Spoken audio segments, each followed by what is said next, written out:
Again, remain standing. Let us pray. Heavenly Father, we thank you, O Lord, for this wonderful day that you have made. Naniniwala ako, O Lord, na may bagong revelation ka sa amin at ang bago na yan, O Lord, ay hindi naluluma. It will be always new every morning. Katulad ng kinakain o pinakain mo sa wilderness, sa iyong mga niligtas pamula sa kahirapan, pamula sa slavery, ang mga Israelites, O Lord, ay nakatikim ng pagkain na nagmumula sa kalangitan. Lord, gayon din gawin mo sa amin sapagkat ang alam namin sa iyong salita, O Lord, kami ay mabubusog. At sa araw na ito, sa gabing ito, Panginoon, busugin mo kami ng bagong revelation, bagong salita na nagmumula sa iyo at hindi sa mundong ito. Yung mga ginawa, O Lord, na nagmula sa langit at ang kapangyarihan nito ay mangyari dito sa lupa. Let, O Lord, thy kingdom come. Let thy will be done here on earth as it is in heaven. Ito po ang turo mo sa amin sapagkat you said in your word, even to Satan, man does not live by bread alone, but by every word that proceeded out from the mouth of God. Lord, busugin mo kaming lahat at ang aming kauhawan, O Lord, ay punuin mo ngayong gabi. This we pray in Jesus' name. Amen. Bumati ka muna sa katabi mo, sabihin mo, magandang gabi and expect a miracle. Grabe. Hallelujah. Sino rito may ine-expect? Para bang bonus yan, ha? Sino lahat ng nag-expect ng bonus, pumalakpak nga ng malakas?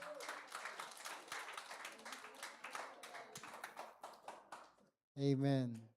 Sige, magbasa ulit tayo ng Bible at basahin natin sa Matthew.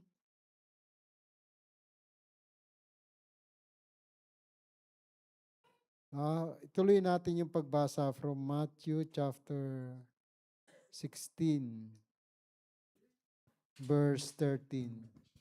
Palitan po tayo hanggang 20, ha? Gusto kong maintindihan natin itong bagong revelation ng Lord. Okay, verse 13. Sabi rito, when Jesus came to the area of Caesarea Philippi, he asked his disciple, who do you people say that the Son of Man is? Kayo po, verse 14. And they said, some say that thou art John the Baptist, some Elias, and others Jeremiah, or one of the prophets. Verse 15. He said to them, but who do you say that I am? Verse 16. And Simon Peter answered and said, thou art the Christ, the Son of the living God. Verse 17, and Jesus answered him, you are blessed, Simon, son of Jonah, because flesh and blood did not reveal this to you, but my Father in heaven. Verse 19. And I say also unto thee, that thou art Peter, and upon this rock I will build my church, and the gates of hell shall not prevail against it. Verse 20, sabay-sabay po tayo. And then charge his disciples that they should tell no man that he was Christ or Jesus the Christ. Once again, let's pray. Heavenly Father, itago mo po ako sa likuran ng iyong krus. Mahayag lamang, O Lord, ang mabuting balita na nakatago, Lord, sa salita mo. And ito ay magawa namin ang iyong pinagagawa according to thy word. At maunawaan namin, O Lord, i-reveal sa amin ang mga bagay na nakatago dito. This we pray in Jesus' name. Amen. So, sino rito may vision? May binivision? Kapag may vision ka sa buhay mo, may mission ka. Amen. Kaya yung mga company, no, parating vision. This is our vision. At yung vision na yon, parating accompanied by mission. Kasi hindi mo makukuha o ma-reach yung vision mo without any mission. At kapag may mission ka, may provision. Amen. Ang building po, kapag walang perspective ng arkitekto o walang binivision yung nagpapagawa, yung gusto niyang gawin, no? Hindi mauumpisahan yan. Kaya kumukuha yan ng architect para ma-drawing kung ano yung gusto niya. Amen? At kapag na-drawing na yan, no, saka pa lamang sila kukuha ng mga contractor, mga engineers, mga everything. So, kapag binisyon na, nasa blueprint na, no, uumpisahan na ang paggawa. Kaya yung foundation na ginawa natin, ginawa ng Panginoon para sa buhay natin, yun ay dahil may vision ang Lord sa atin. Nabivision nyo ba? Yung revelation na pinag-aralan natin sa Revelation 21, no? Ang new heaven and earth at ang new Jerusalem, ay pinakita yon, hindi katulad ng sinasabi kong malimit, hindi yon para kay John the Beloved o sa 12 disciples. Yun ay pinakita kay John the Beloved para sa katabi mo. Sabi mo, para sa iyo yun. Amen. Di ba how beautiful the vision of God is for you? Kaya kapag doon ka nakatutok sa vision, no, may mission na gagawin tayo. At yung mission na yon, alalahanin nyo parating may provision. Amen. Kaya kung nabubuhay ka lang nang walang mission at wala kang binivision, walang mission, walang kabuhay-buhay ang mabuhay.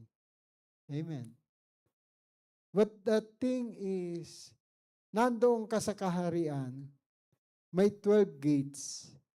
Sabi sa Revelation 21, may 12 gates.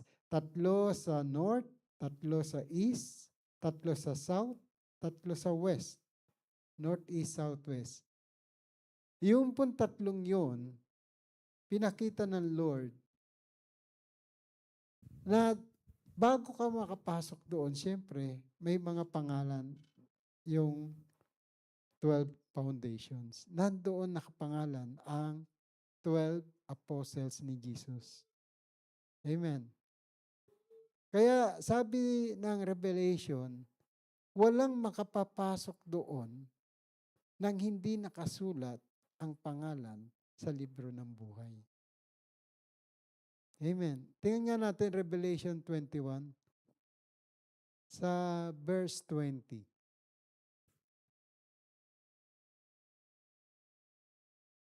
21. Verse 21. Ayan yung 12 gates. Basahin nyo nga. The 12 gates were 12 pearls. Each gate made.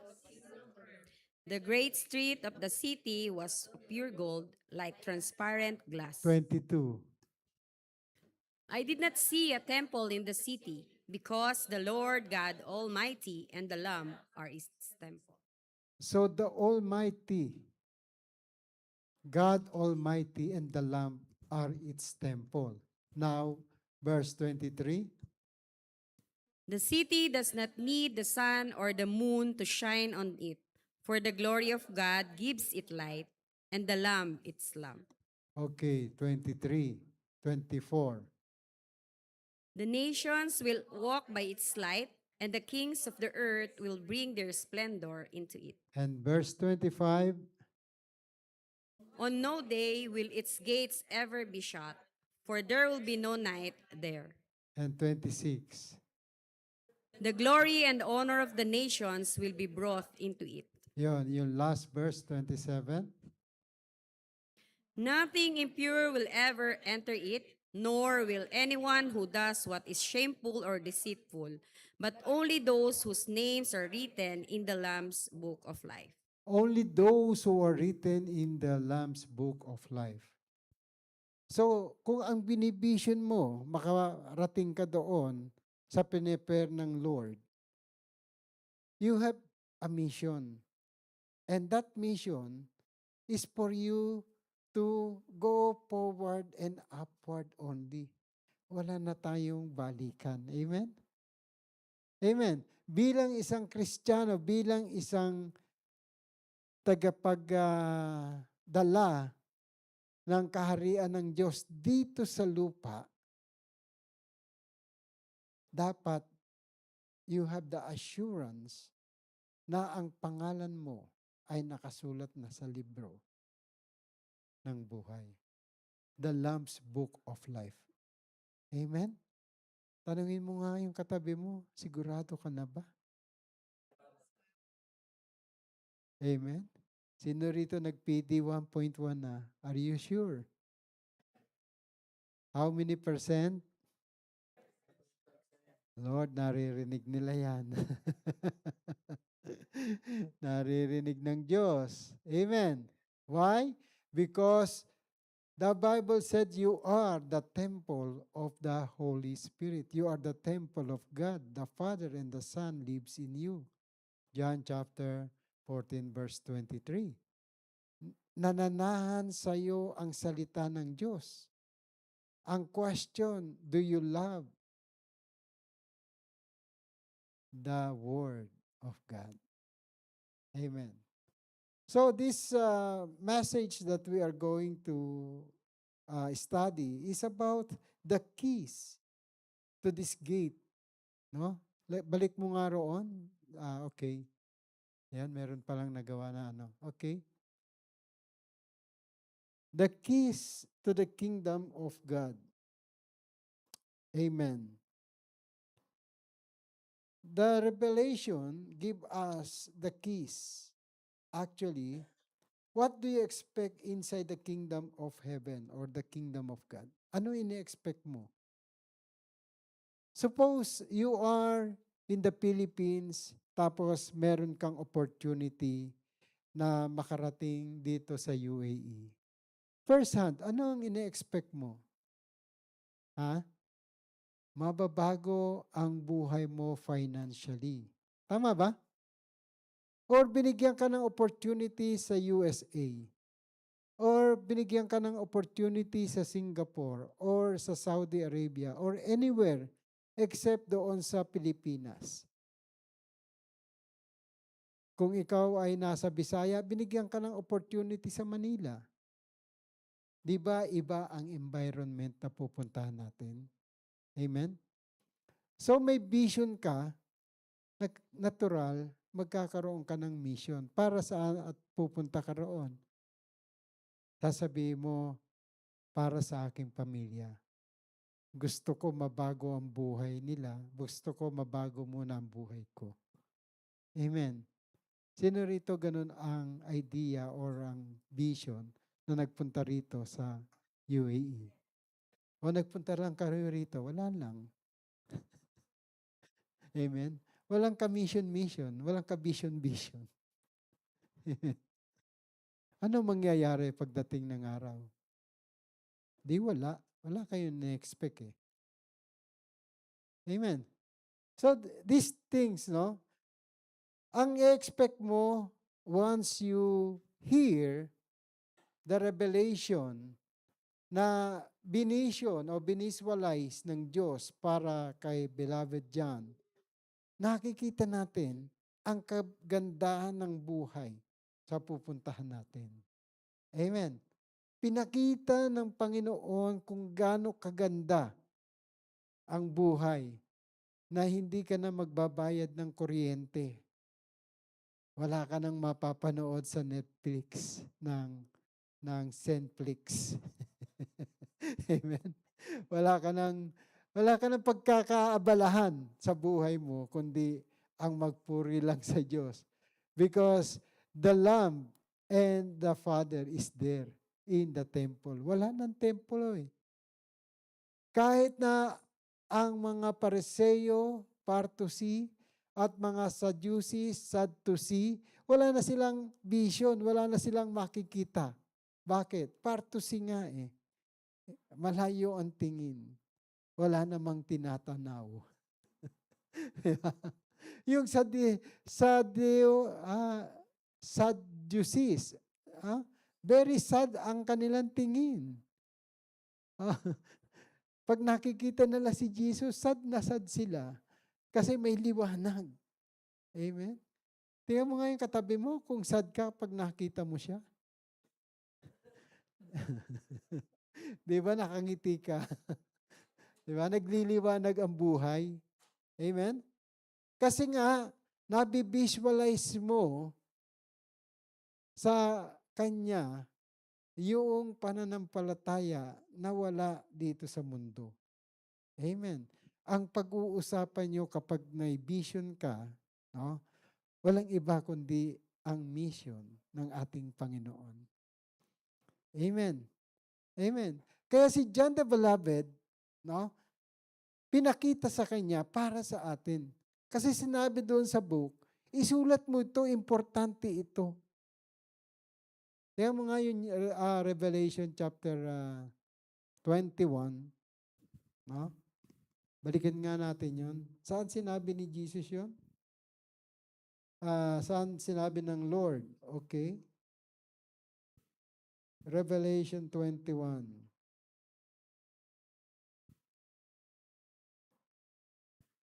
Write this down, sabi ng Lord.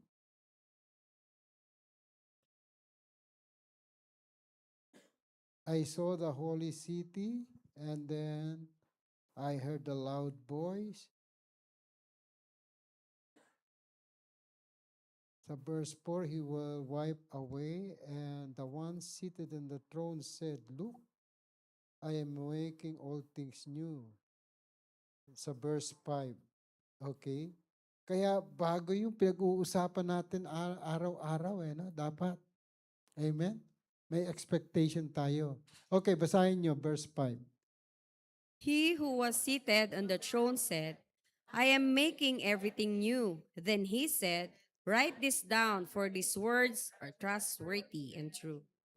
Trustworthy and true. Very important. Kaya sabi ni Jesus Christ kay Thomas, no? I am the way, John 14:6, the truth and the life. Kaya kung doon ka nakapokus sa salita ni Jesus Christ, I am the way, the truth, and the life, you will going to embrace His word because the word of Jesus Christ is true. And it is life. The flesh profit nothing. Sabi niya nga sa mga disciple niya, the words that I am giving you, they are full of spirit and they are life. Kaya sinabi niya kay John the Beloved, this is true. Write it down. Isulat niyo. Amen? Kasi ang nandoon sa kingdom niya ay blessing. Kaya sabi ko nga, kapag may mission ka, may provision ka. Pag wala kang vision, wala kang mission. Puro konsumisyon sa buhay. Amen. Amen. Kasi nga, wala kang binivision. Lahat ng nakikita mo, kung ano yung nasa puso mo, iyan ang lalabas sa utak mo at sa iyong bibig. The abundance of the heart, the mouth speak.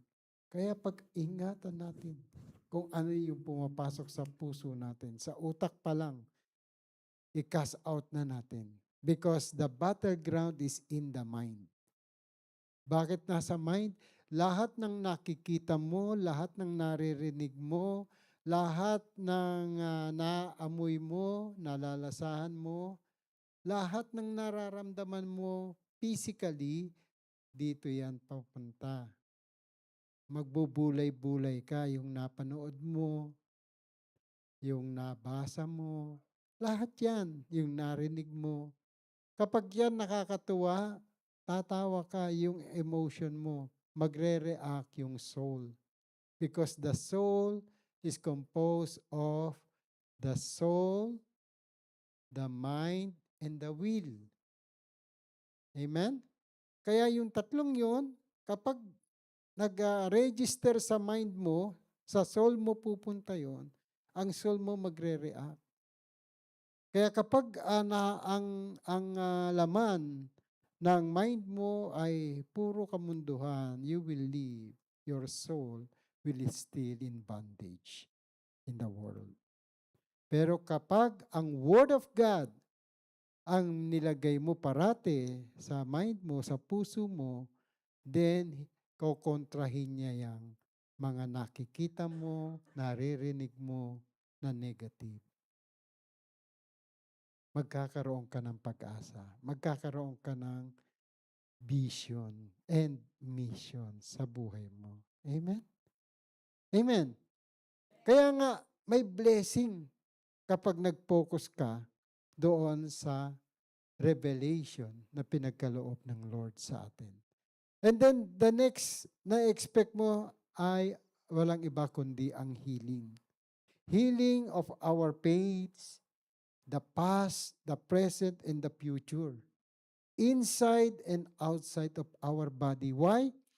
Because the temple of the Lord is no longer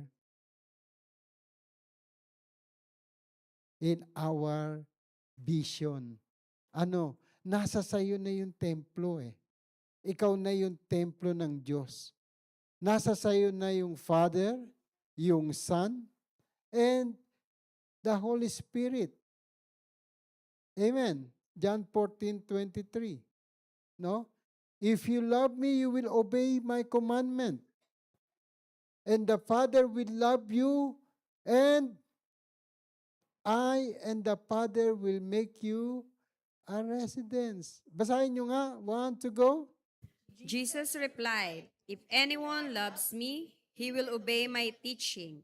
My Father will love him, and will come to him and make our home with him."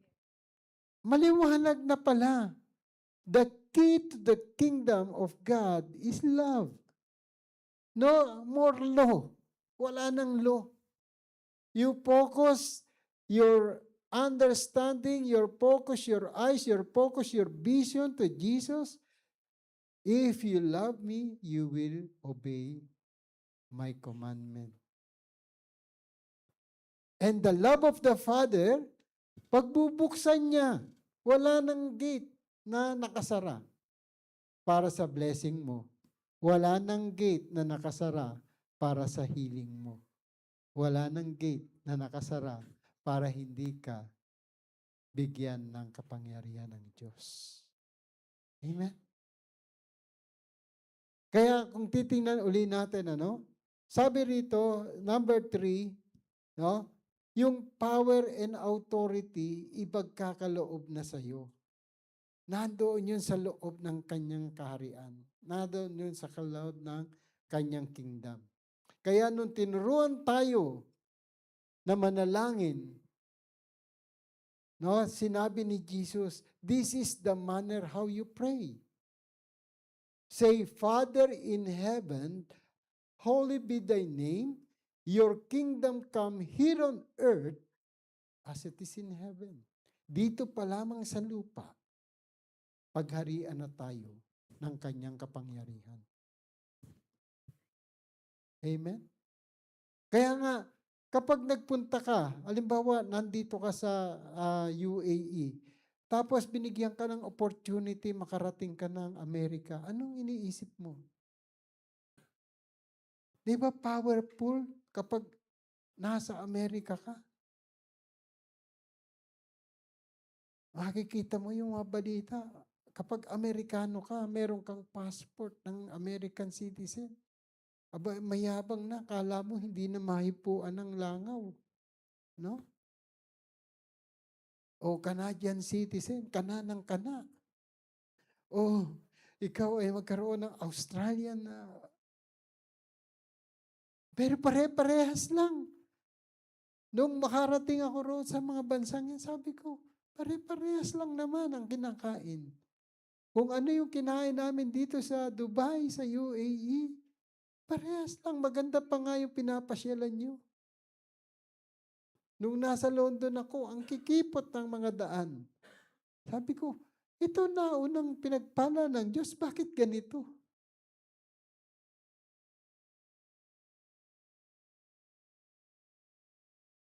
Pero nung sabi ko, pero bakit ganun kayayabang mga tao rito? Pinagpala eh. Pero dapat tayo pala, binigyan tayo ng power and authority to trample down snakes and scorpion. Sabi sa 1 John 4:4, greater is He who is inside you than the devil who is in this world. Dapat mas mayabang tayo sa demonyo kaysa kung sinong mga nandidemonyo sa atin. Amen. Amen? Kahit na sinong buwaya pa yan, no? Dapat hindi natin tayo pinapatos, no? Kasi nga, hindi sila ka-level ng iyong pagkatao. Greater is He who is inside you. Lagay mo nga, 1 John 4:4. Basahin nyo nga. 1 to go. You, dear children, are from God and have overcome them, because the one who is in you is greater than the one who is in the world. Sino sinabihan dyan? You little children. Amen? Hindi ka naging anak ng Diyos dahil sa nanay at tatay mo. Hindi ka naging anak ng Diyos dahil sa kaibigan mo. Hindi ka naging anak ng Diyos dahil ginusto mo. Naging anak ka ng Diyos kasi ginusto niya. God has a purpose for you and for me. Yun ay para yung blueprint na iginuhit niya para sa buhay mo ay magawa natin in accordance to His plan and purpose. Jeremiah 29:11 na naman, Pastor. For I know my plan for you.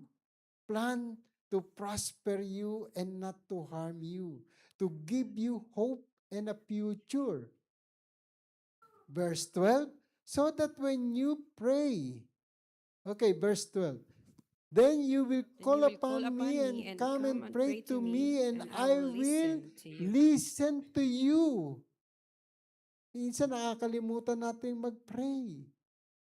Amen. Hindi ka mapapakinggan ng Diyos. Alam niya pangangailangan mo, pero kung wala kang prayer, ano ang sasagutin niya? Alam niya pangangailangan mo.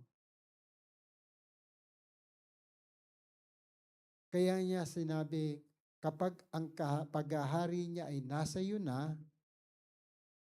wala ka ng panahon para umiyak. Amen. In Revelation 21 verse 4, sabi roon, okay, basahin nyo nga, Revelation 21:4. He will wipe every tear from their eyes. There will be no more death, or mourning, or crying, or pain, for the old orders of things has passed away. So in that kingdom, no, expect that no more pains. Healing of our pains, the past, the present, and the future, inside and outside of our body was already covered by the blood of Jesus. Blood of the Lamb. Because the Lamb and the God, the Father, is our temple. Yung liwanag nila, yung glory nila, nasa sayo na. Amen. Kaya kapag naunawaan natin ang purpose ni Jesus Christ, ang purpose niya is to help us in His kingdom. The Word of God that became flesh dwelled to us so that His glory will be revealed in your life. Meron ka ng mission. I-reveal yung glory ng Diyos sa buhay mo, and that is your mission. Amen. Amen. Not just being, I am born again Christian, Christian na ako. Ang dami ng Kristiyano. Pare-parehas lang sinasabi. At makikita mo, iba-iba naman ang ginagawa. Sila-sila nagtatalo-talo. Yun ba ang plano ng Diyos sa Kristiyano? Hindi. Ang gusto ng Diyos, kaya ka naging Kristiyano, ay para makita ng Diyos Ama ang salita na nilalakaran mo. Christ in you, ibig sabihin, the Word that became flesh dwell in your heart. Not only in your mind. Kasi kapag mind ang pinarami mo, lalaki yan. Yung helmet of salvation masisira. Marami ang lumaki na ang ulo because of the knowledge of good and evil. Marami na po. Ang kailangan natin, palakihin ang puso natin at palawakin ang kingdom ng Diyos sa buhay natin.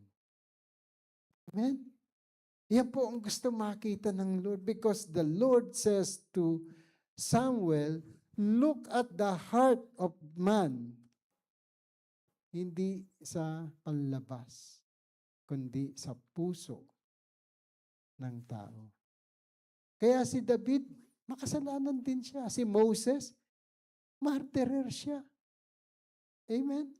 Sino pa kilala nyo ng mga naisulat sa libro o sa book of life o sa Bible na walang kasalanan? Si Jesus lang. Amen? Walang nakitang kasalanan sa kanya. Pero binigyan siya ng kasalanan para sa kasalanan ng mga tao. And that is why God has given the keys to Peter. Kasi si Peter sinasabi niya, Lord, mahal kita. Hindi pa pwede na ikaw ay hulihin, hindi pa pwedeng mamatay ka. Walang makakagalaw sa iyo hanggat nandito ako. Hinarang niya pa ang kanyang sarili nung huli na si Jesus. At tinaga niya sa tenga yung isang sundalo. But what happened? Jesus said, Satan, away from me. Do not be a stumbling block. Kasi may vision siya. Kung hindi niya gagawin ang mission niya dito sa mundo, walang maliligtas. Amen? Kaya ang vision niya is to obey the Father so that He will complete His mission. John 4:34. Kaya siya kumakain araw-araw ng salita ng Diyos. John 4:34, basahin nga natin. My food, said Jesus, is to do the will of him who sent me and to finish his work. To complete, to finish your vision and your mission. Kasi ang vision niya, iligtas niya ang lahat ng makasalanan sa mundo. Sa kamay at sa kuko ng dyablo. Amen. Paano yun? Walang iba kundi ang mag-obey ako sa salita ko. Mag-obey ako sa mission na ako lang ang makagagawa. Kaya nga namatay ang Panginoon 2,000 years ago. Hindi para kay John the Beloved. Pinakita kay John the Beloved, ito ang pupuntahan mo. Amen? This is how the glory of God is in our generation. Dapat nakapokus ka doon sa beauty na pinakita kay John the Beloved. Hindi sa beauty na pupuntahan mo another country. Minsan mapoprostrate ka lang. Ito ba ang pupuntahan ko? Amen? Kasi kung yun ang binigay na vision sa akin ng Panginoon 21 years ago, nasa Singapore kami ata noon. No? At binigyan ako ng opportunity makapunta ng Singapore na mahirap.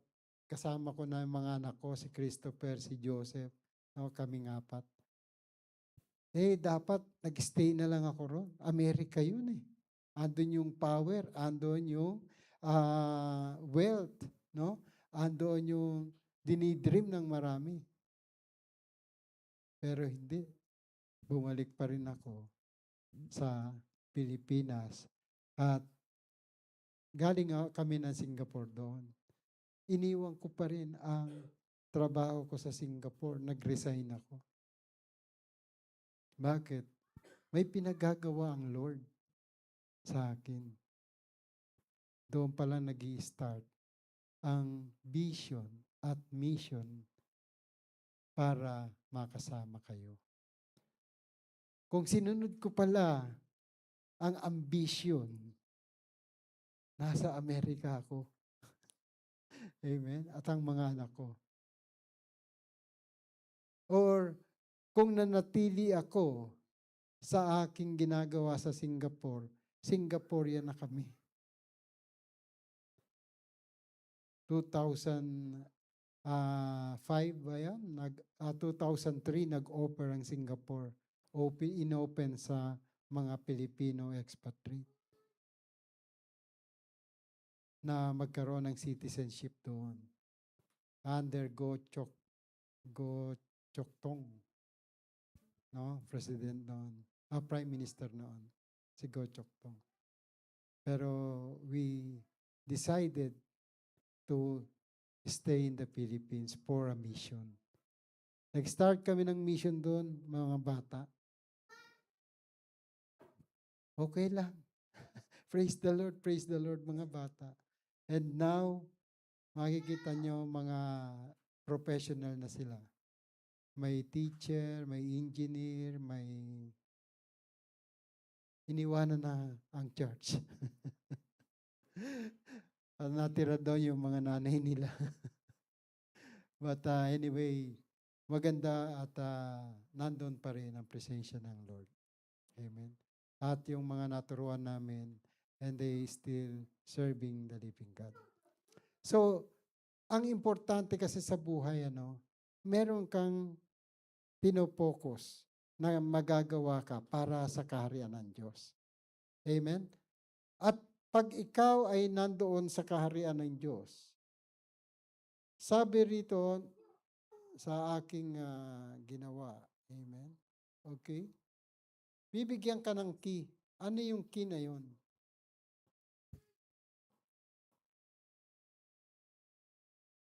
The key to the kingdom of heaven, number 1 is for you to be born of water and spirit. John chapter 3, verse 5. Born of the Spirit. John chapter 3, verse 5. Unless a man be born, sige, pasahin nyo nga. Jesus answered, I tell you the truth, no one can enter the kingdom of God unless he is born of water and the Spirit. So, ang importanteng key, kaya nga nung magsimula si Jesus Christ na maghayag ng kanyang kaharian, sinabi niya, the kingdom of God is at hand. Gayon din si John the Baptist. The kingdom of God is at hand. Ano sabi? Repent. You mean, baptized with water by repentance. No? Yung luma mo, ilubog mo na, pag-ahon mo sa tubig, ikaw ay bagong nilalang na. That is baptism of water. And baptism of the Holy Spirit, the Spirit, ibabaptize mo yung sarili mo, ilulubog mo. Kasi baptism means baptizo, to emerge, submerge. Kaya kung isasubmerge mo sa salita ng Diyos ang iyong mind, now you will become born in spirit. Kasi ang nasa mind mo na, hindi na ang mind dito sa mundo. Ang mind mo na ay walang iba kundi ang mind ng Diyos. Kung ano ang ginawa ng Jesus dito, yun na rin ang gagawin mo. Amen? So, wala na naman ako. Okay. So, number 2, ano pa ang key? Number 2 keys is revelation from the Word of God. You cannot have the revelation if you don't have the what? The vision. Kung ano ba yung binivision mo, bibigyan ka ng revelation kung kausap mo ang Diyos araw-araw. Communication. Revelation came from the communication directly to give you the direction. Amen. Direction yan. Revelation. Kaya nga ni-reveal kay John the Beloved yung pupuntahan natin para tayo ma-excite. Kapag ikaw nandito at binigyan ka ng news ng isang anghel o ng isang galing sa Amerika, Amerikano, dadaling kita sa Amerika, what do you expect? Di ba? May excite ka. Dadaling ka sa place na kung saan overflowing ang milk and honey. Yan ang nasa isip mo. Amen. Yung ikaw ay nakarinig ng balita, ikaw ay tinanggap dito sa UAE, wow! Sa Dubai. Grabe, kahit mga Amerikano, kahit mga Brito, nag-daydream makarating dito. At nung nandito na sila, nagkaroon ng bombahan, umalihin na. Sila nagmamadali. Amen. Di nila alam, dapat ang dinidream ng tao, yung makaalis sa mundo. Kahit na nandito ka sa mundo, ang mind mo, ang setting mo, ang vision mo, nandoon ka na sa inihanda na ng Diyos. The New Jerusalem. Ito po ang key. Revelation from the Word of God. Number 3 keys, tingnan natin. Ano sabi diyan? Accepting the word sent by the Father. Sabi ni Jesus, John 20, verse 21, peace be with you. The Father has sent me, so I sent you. That is what your mission is. Peace. Hindi ka makakahanap dito kahit na pagkarami-rami na ng pera mo, babawiin pa rin sa'yo ni Satan. Amen? Kaya nakakaawa, no? Yung mga tao na tumanggap ng limpak-limpak na o bilyon-bilyon o 100 millions of pesos. Nag-enjoy sila. Pero ano nangyaring kapalit? Consequences ay problema. Sipin mo, sikat ka. Tapos ang magpapakulong sa'yo, kasama mo pa. Amen? Paano hindi ka matatakot? Di magiging 12-11 na laban. Susunod na siya. Amen? Pag ganyan ang usapan, relate na relate kayo. Sa mundong usapan Amen? Pero kung ikaw, no, ang usapan natin makalangit, ay, aantukin ka. Mahirap mong maintindihan yung sinasabi ni Pastor. Bakit? Hindi ko pa nakakausap ang Diyos Saka na, Pastor, pag-usapan natin niya, pagkausap ko na ang Diyos. Parang yung panahon ni Moses. Sabi ng mga tao kay Moses, ikaw makipag-usap, Moses, ayaw namin. Natatakot kami. Hindi nila alam, kapag kausap mo Diyos, i-reveal sa iyo kung ano ang plan niya. Amen? Accepting the word sent by the Father. The word that became flesh and dwell among us. Number 4, Ang key is keeping or loving the word sent by the Father. Katulad ng binanggit ko, if you love me, you will obey my commandment. John 14:15. No? Kapag inobey mo siya, ang kinabibigay niya sa iyo, in verse 16, no? John 14:15, sabi diyan.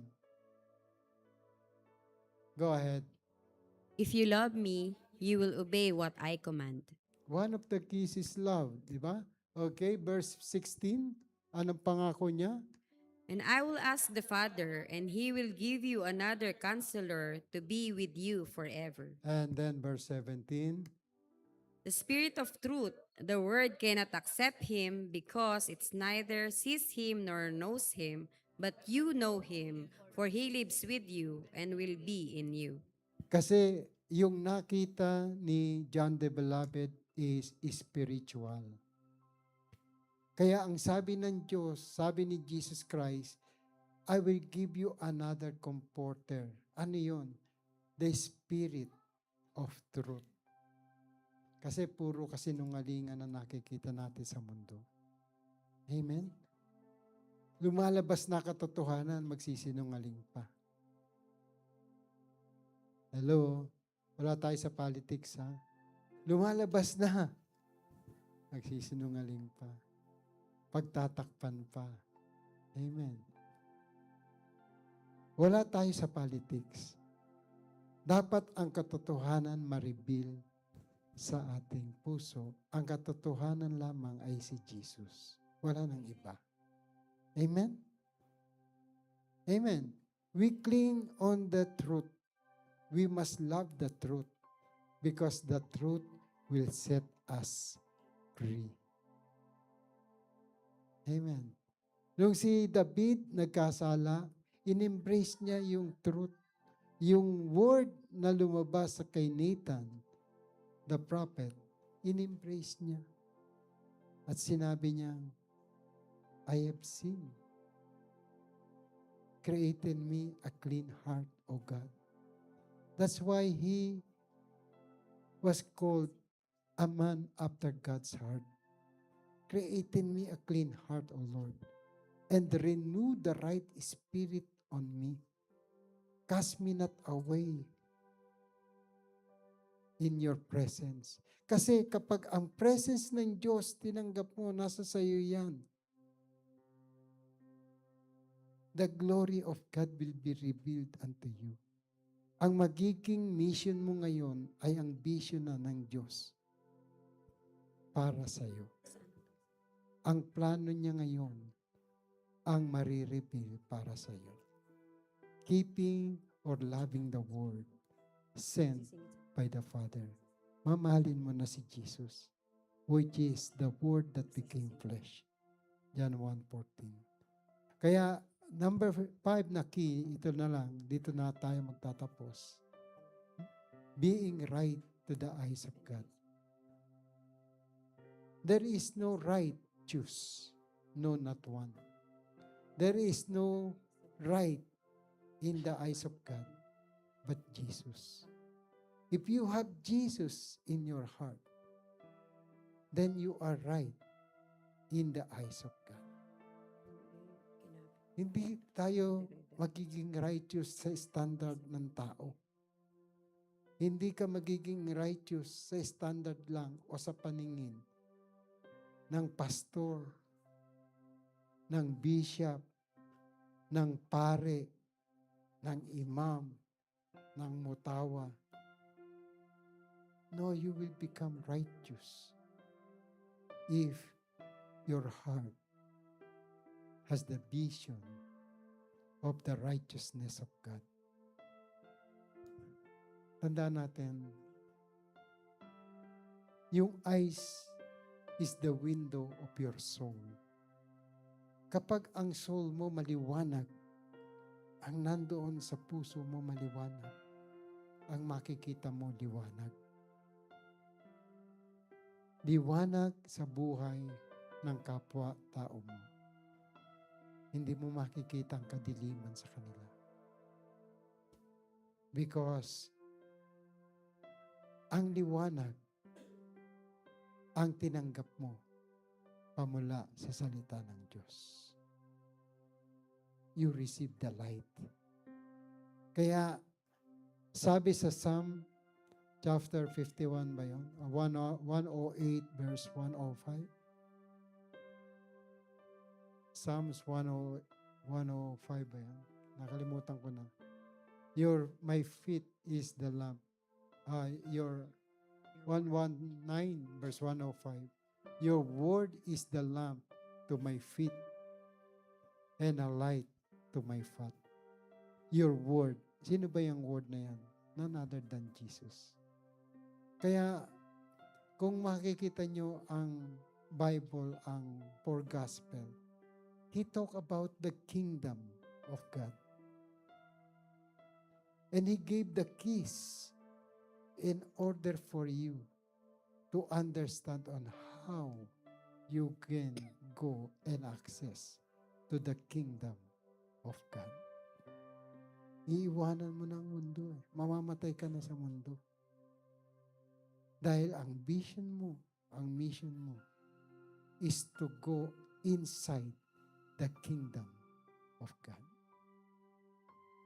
Hindi malayo sa iyong kingdom ng Diyos. It's in your hand. Jesus said, the kingdom of God is at hand. Let's all stand up.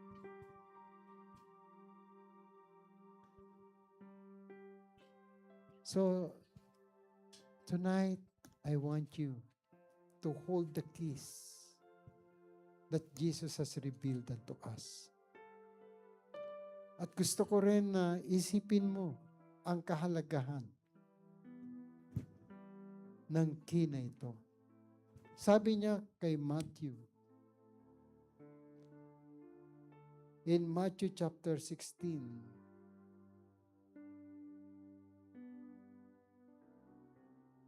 verse 19, I will give you the keys of the kingdom of heaven. Whatever you bind on earth will be bound in heaven, and whatever you release on earth will be released in heaven. He gave you the key, meaning He gave you the power and authorities.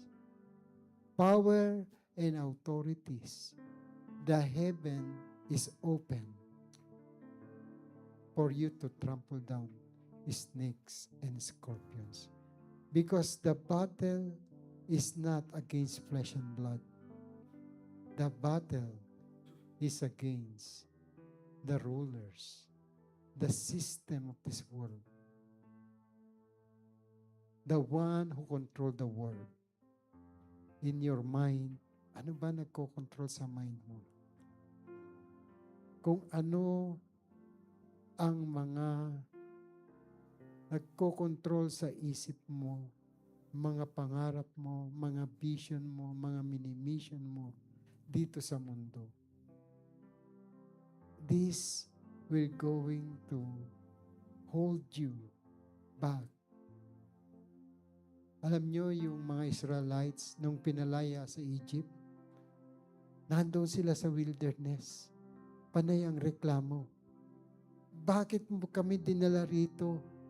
Sana balik mo na lang kami sa Egypt, sa slavery. Sometimes ganun ang iniisip mo eh. Bakit pa ako nandito sa UAE? Sana nasa Pilipinas na lang ako.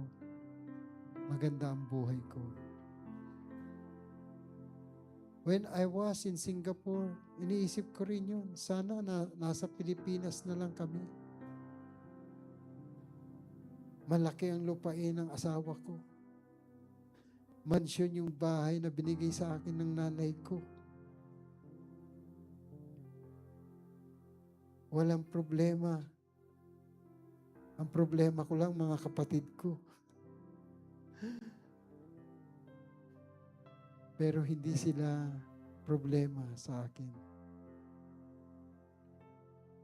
Pero bakit ko pinili ang mission? Bakit kailangan ko pang iwanan tong aking pamilya? Apat lang sila, kayang-kaya ko silang buhayin. Sa provision ng Diyos sa amin. There is a mission para umabot sa inyo ang salita na ginawa ng Diyos sa 12 apostles niya. Amen? Kung hindi nagpakahirap, kung hindi iniwan ni Peter ang kanyang bangka, ang kanyang mga isda, ang kanyang lambat, ang mga tao na nangangailangan ng isda tuwing umaga sa dalampasigan at sinundan niya si Jesus. Siguro masaya pa siya. Hindi siya mapapako ng patiwarik. Hindi mai-involve ang buhay niya kay Jesus. At sasabihin siyang, denial. You denied me 3 times, Peter. Pero, nangyari, nalaman natin ang buhay nila nakasulat as a foundation of the living God dito sa mundo.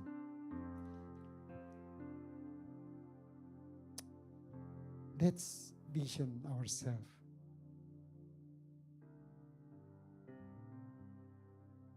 For the next year, for the next 5 years of our life, nasaan ka? For the next 10 years of your life, ano ang gagawin mo dito sa mundo? Are you still going to play in this world? Magpapasarap ka lang ba? Kasi may provision ka. Kasi masarap ang buhay. Kasi ini-enjoy mo pa. Those who endure because of Jesus will put their name in the book of life. Yan dapat ang ambisyonin mo. Thank you, Lord Jesus. Thank you, Father God. Let's bow our head.